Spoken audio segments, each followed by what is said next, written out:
Hey, what's happening, everyone? I hope you're all doing well tonight. So, typically, this wouldn't be like my type of film to rush out and see. It's from the writer behind Jennifer's Body, which, just to say it nicely, is not my type of film. Plus, this is like a glossy Frankenstein spin with Cole Sprouse. Again, just saying it nicely. I'm not the target audience here. But specifically, the second trailer, when I saw it, I was like, oh shit. Kind of looks like a Tim Burton inspired film, just with the writer of Jennifer's Body, which, that target audience, again, that is exactly what this film is. This is that film. All the jokes in the trailer as well as the aesthetic, it seemed to work, and it seemed to land in that self-aware way where it was adorable and fitting for what the movie was selling. Plus, Catherine Newton, yeah, I'm there. I think she's a fine enough actress. Yeah, definitely, that's all it is. Yeah, she's a great actress.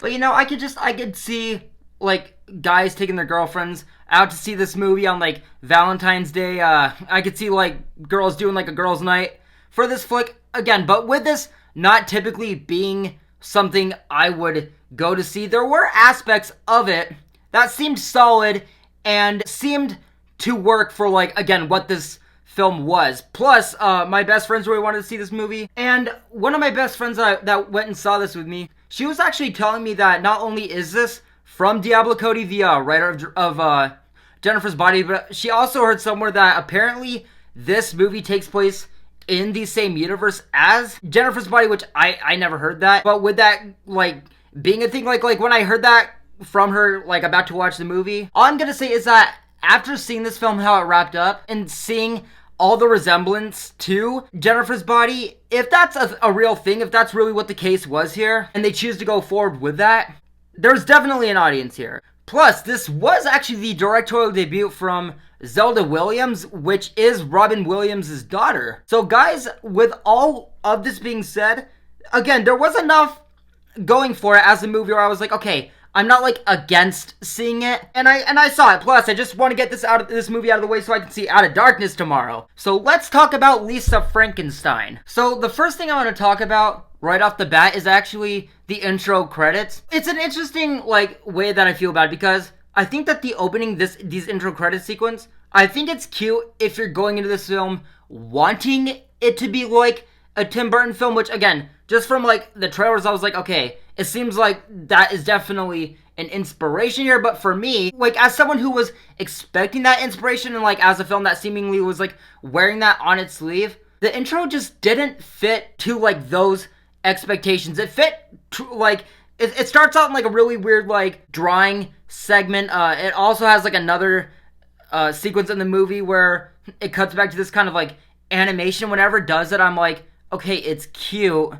Again, if you want this to be like a Tim Burton film, but just for that aesthetic, I think it could get away with it. But for me, I was like, why does this intro feel like it'd be more fitting for, like, Coraline or something? And I know that this is just, like, the opening credits, but for, like, what's supposed to be setting the mood and, like, the first little taste of this movie, it just didn't feel right. Now, I will say, as far as, like, the movie itself, when it gets going and, like, it is that aesthetic that the movie was selling, you know, this, like, retro 80s, like, Heathers, Edward Scissorhands movie, the movie does feel more from the writer of Jennifer's Body than anything. There were times where I was like, okay, these characters feel ripped out from, like, movies of the era that this film is trying to be. But, like, that Jennifer's Body writer aspect, so, like, that side of this movie, it was more on the sleeve than anything. But the movie is more that type of film,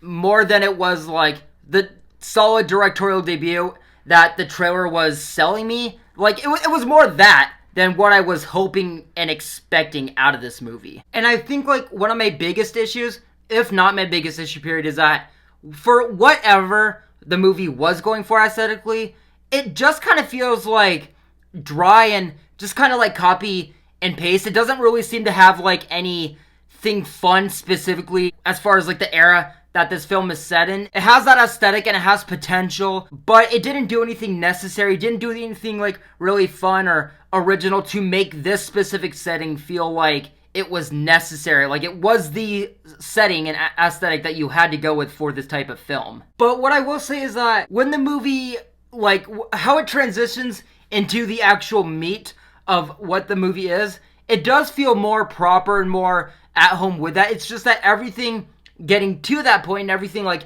in between those meaty parts of the movies, again, you know, like that obviously being Catherine Newton and Cole Sprouse's characters, when, like, everything leading up to and in between when that is the main focus, it just kind of feels kind of like bland and dry. And again, like, the first servings of this movie, like that being the intro and, you know, everything leading up to, like, the meat of the movie, it just feels, again, just very weak and bland. Another thing is the comedy. The comedy in here, it's that thing where, it's that case where it's like, when it's trying its hardest to be comedic, it just kind of, like, results in, like, awkward cringe chuckles due to, like, you know, like, jokes being outdated, where it's like, the way I felt is like, I guess it works for, like, a movie that's supposed to be set in, like, the late 80s.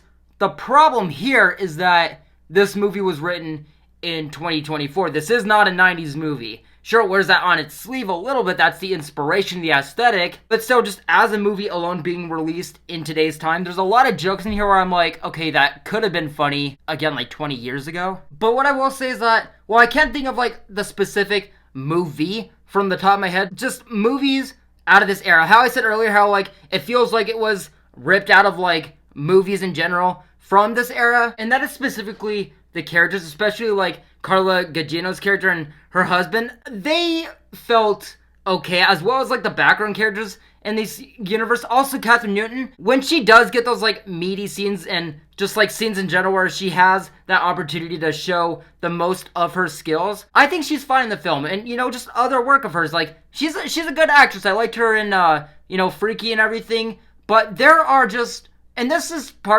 mainly, like, the script's fault. There are just scenes in here that fall, like, completely flat, just don't need to be here. And just everything involved with that scene, whether it be, like, Catherine Newton's performances or whatever, they don't really offer anything. Again, just aside from when the film is being that Lisa Frankenstein movie that we saw in the trailers, when it's not being that, the movie it's just kind of a slog to sit through. But surprisingly, what I will say is that when Catherine Newton and Cole Sprouse's characters, like, are the center, and just even their arc, it isn't all just, like, wit and, like, romance, cringe teen humor and, like, that romance story. Like, it's not all that from, like, what you'd expect out of, like, the demographic that, like, the target audience is, as well as just, like, who it's written by. And I like that. I like that it wasn't the case where it could have been like, okay, the only thing that the movie's gonna do that's good is just being that. I'm happy it wasn't like that, but I do just think, like,